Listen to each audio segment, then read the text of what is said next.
जय भीम जय भारत, नेताजी अमर रहे। एक बार दोनों हाथ उठाकर भारत के भविष्य पीढ़ियों के सर्वमान नेता का तालियां बजाकर स्वागत करिए। जोरदार तालियां होनी चाहिए।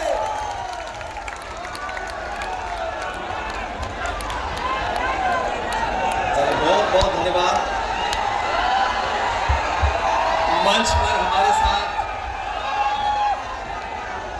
पार्टी के बहुत सम्मानित और संस्थापकों में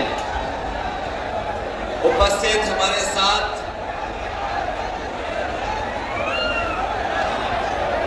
विधानसभा के स्पीकर रहे, मंत्री रहे और आज विधानसभा में नेता प्रतिपक्ष के नेता अरे माता साहब पांडे जी, मंच पर उपस्थित हमारी पार्टी के और आपके सबके सबसे पुराने नेता, जिनके बुलाने पर मैं पहली बार आजमगढ़ आया था, नेताजी के साथी, नेताजी के सुख दर्द में साथ रहने वाले पार्टी के संस्थापक नेता आदरणीय बलराम यादव जी, मंच पर उपस्थित विधानसभा के सबसे ज्यादा जीतने वाले और आजमगढ़ के एक सीट से ही रिकॉर्ड बार जीतने वाले, जिनकी विधानसभा लगभग यहां तक लगती है,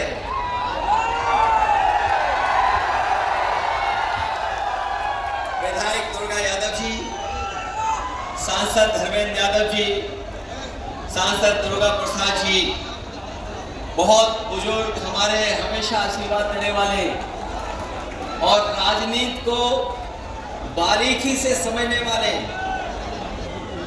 राजनीति किस रास्ते पर जा रही है उसकी समझ रखने वाले, उम्र कितनी भी हो लेकिन हमारे लिए वो अभी भी नए हैं, जवान हैं, आदरणीय आलम बदी साहब,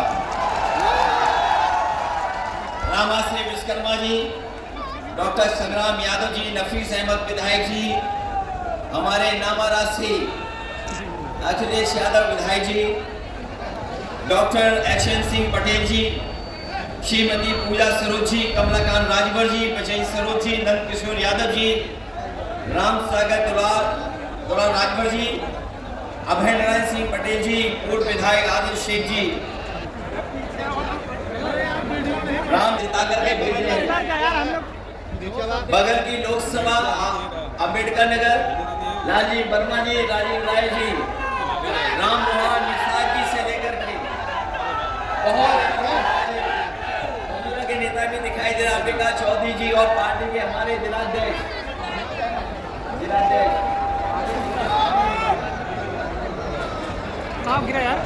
जिलाध्यक्ष से लेकर के आज जुड़े के हमारे सभी सम्मानित नेतागण, नेता विरोधी दल अपर हाउस विधान परिषद लाल बिहारी यादव जी और इस लोकसभा से जिनको आपने जिता करके लोकसभा में भेज दिया, धर्मेंद्र यादव जी,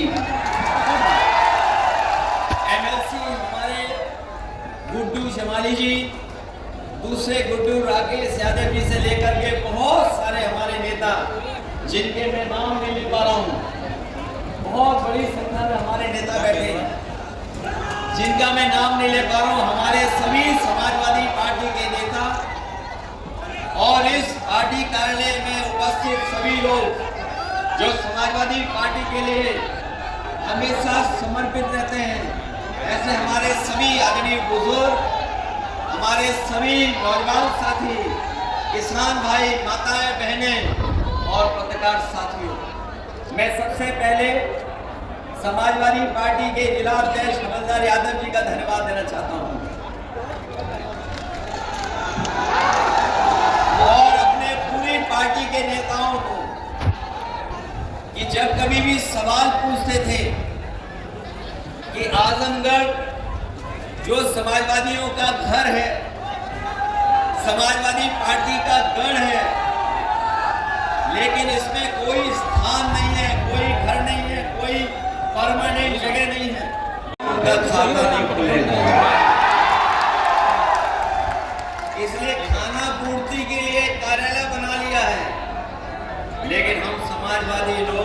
सबका आजमगढ़ के लोगों का धन्यवाद देते हैं, आभार प्रकट करते हैं। और जो इसने जो प्यार जो सम्मान आजमगढ़ की जनता देती है, हमें लगता है बहुत कम जिलों में वो सम्मान मिल पाता है। और जो नेताजी हमेशा कहते रहे कि आजमगढ़ से हम लोगों का भावनात्मक लगाव है,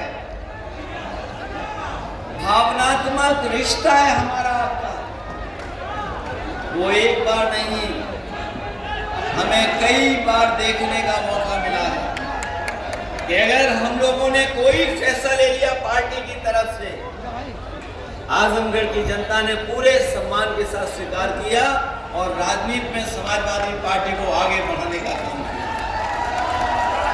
मैं जब सामने एक हमारा कार्यकर्ता साथी जो तस्वीर दिखा रहा है, एक तस्वीर उसके हाथ में है कि माननीय काशीराम और नेताजी एक ही सोफे पर बैठे हैं। सोचो कब की विचारधारा का विलन, दो विचारधारा एक साथ किस समय पर आई थी। और जब मैं अभी हमारे बगल में जो बैठे आदरणीय माता साहब पांडे जी से मैं पूछ रहा था कि राजनीति में कितना समय आपका गुजरा है, तो जब मैंने हिसाब किताब लगाया तो एक सदी का कम से कम 60% हिस्सा उनका राजनीति में गुजर गया। एक सदी का 60वां हिस्सा उनका इसी के साथ समाजवादी आंदोलन के साथ गुजर गया। और जब मैं पीछे मुड़ करके देखता हूँ कि कब आजमगढ़ में आया था, कब राजनीति में शुरुआत की थी, तो मैं देखता हूँ कि आंखों ही आंखों में एक सदी का चौथा हिस्सा अपने आप निकल गया। एक सदी का चौथा हिस्सा यहाँ से नेताजी को, समाजवादी पार्टी को आपने न केवल जिताया बल्कि ऐतिहासिक वोटों से भी जिताने का काम किया। राजनीतिक परिस्थितियां बदलती हैं, बनती हैं, राजनीतिक परिस्थितियां बना करती हैं, बिगड़ भी जाती हैं। अगर धर्मेंद्र यादव नहीं जीत पाए, उनका दुख सबको था ही था, लेकिन जब से गुड्डू जमाली भी हम लोगों के साथ आ गए, उसी दिन भारतीय जनता पार्टी ने अपने हथियार डाल दिए थे। याद होगा चुनाव आपको जब शुरू हुआ, न जाने कौन क्या कह रहा था, लेकिन जैसे ही गुड्डू जमाली जी का साथ आया, बीजेपी के लोगों ने अपने आप हथियार डाल लिए।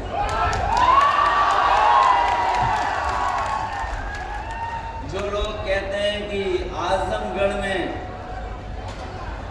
और आजमगढ़ के लोग किसी दूसरे को नहीं चुन पा रहे हैं, शायद वो जानते नहीं हैं कि आजमगढ़ और समाजवादियों का कितना पुराना गहरा रिश्ता है। न केवल टोपी का, विचारधारा का, बल्कि जो एक्सप्रेसवे बना है, अगर लखनऊ से बाईं तरफ जाओ, जितना समय लगेगा आपको इटावा सैफई पहुंचने में, उतना ही समय लगेगा आपके आजमगढ़ पहुंचने में। अगर आप बाएं जाते हो तो उतनी दूरी पर इटावा मिल जाता है, और दाईं तरफ अगर आप चल देते हो तो आपको आजमगढ़ मिल जाता है। और ये सड़क जोड़ने का काम अगर किसी ने किया तो समाजवादी लोगों ने कर करके दिखाया। अभी आए थे लखनऊ वाले जो बीजेपी के सदस्य नहीं थे, बीजेपी के सदस्य नहीं थे, जो अभी आए थे कुछ दिन पहले, एक सड़क का उद्घाटन कर करके गए हैं। जो सड़क का उद्घाटन भी हुआ है वो शायद देश की सबसे कीमती सड़क बनी है। इतनी कीमत वाली सड़क कहीं नहीं बनी। जो सड़क बनी भी है, जैसे पूर्वांचल में अगर रफ्तार से चलो तो कूदते हुए आते हो, उसी तरह उस पर कूदते हुए जाओगे। और उन्हें एक्सप्रेस वे का नहीं पता है, वो 4 लेन की सड़क है और हमारे आजमगढ़ की सड़क 6 लेन की है। 3 इधर है, 3 उधर है। ये सड़क अभी पूरी नहीं बनी है, इसके आसपास का विकास अभी पूरा नहीं हुआ है। इसके किनारे अभी हमारे किसानों के लिए मंडी बननी है, हमारे नौजवानों के लिए कारखाने, उद्योग और ट्रेनिंग इंस्टीट्यूट बने, जिससे कम से कम उन्हें नौकरी और रोजगार मिलना शुरू हो जाए। ये केवल अभी सड़क बनी है, इसके आगे पीछे दाएं बाएं अभी बहुत कुछ बनना है। जैसा उनका दिल है वैसे ही वो चीजें बनाते हैं। अगर सड़क के किनारे जाएं तो शौचालय बताओ कितने बड़े बने हैं। और कभी आगरा लखनऊ एक्सप्रेसवे के पास चले जाएं तो जो किनारे बने हुए हैं, इतने बड़ी बड़ी जगह बनी हुई है कि 2 बस आए, इकट्ठी जाएं, शौचालय होकर के निकल जाएं। लेकिन अगर इनके शौचालय देखें आपने कैसे हैं, अगर एक बस खड़ी हो जाए तो बताओ लंबी लाइन लगानी पड़ती कि नहीं लगानी पड़ती है। और ये बात मैं इसलिए कह रहा हूं कि इनका सबसे प्रिय काम रहा शौचालय बनवाना। और इसके बाद पूरे प्रदेश के गांव खोद दिए इन्होंने। जो टंकियां बनाई हैं वो भ्रष्टाचार का भार नहीं सह पा रही हैं। जैसे ही पानी भरता है उनके अंदर, वैसे ही टंकियां फट जाती हैं। और पिछले 3 महीने से मैं देख रहा हूं, अप्रैल में फट गई लखीमपुर की, फिर मई में फटी, जून में भी फट गई, जुलाई में भी चली गई टंकी। और अभी देखना अगस्त, सितंबर आगे महीने आएंगे, उसमें भी एक टंकी अपने आप बिल्कुल चली जाएगी। ये है इनका विकास। और ये कहते हैं कि हम लोगों के डी कंपनी से जुड़े हुए हैं तार।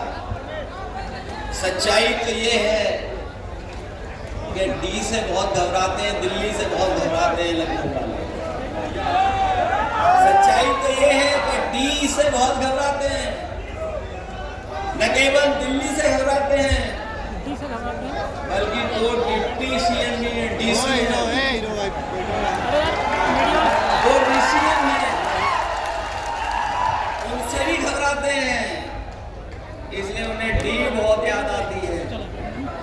इधर हमने आपने देखा और सुना कि जब बिहार के चुनाव आते हैं, ये कहीं न कहीं आरक्षण के खिलाफ बोलने लगते हैं, संविधान के खिलाफ बोलने लगते हैं, समाजवाद के खिलाफ बोलने लगते हैं, सेक्युलरिज्म के खिलाफ बोलने लगते हैं।